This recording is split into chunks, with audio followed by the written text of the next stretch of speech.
Hey guys, what's happening? How to remove Snapchat media upload in iPhone. So what you're gonna do, click your avatar icon at the top left. You're gonna see my yellow avatar icon right here next to the search bar.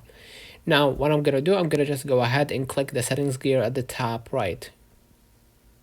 And then scroll a little bit down to find bugs and suggestions right here in the support and feedback. Click the second option right here.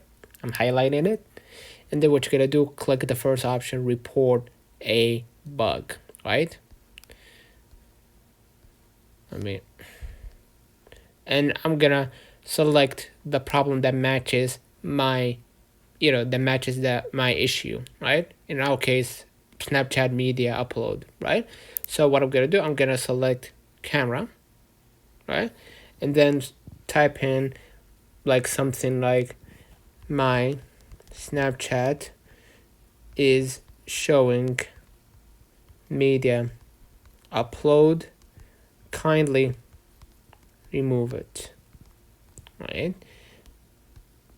Then obviously go ahead and choose your topic, right?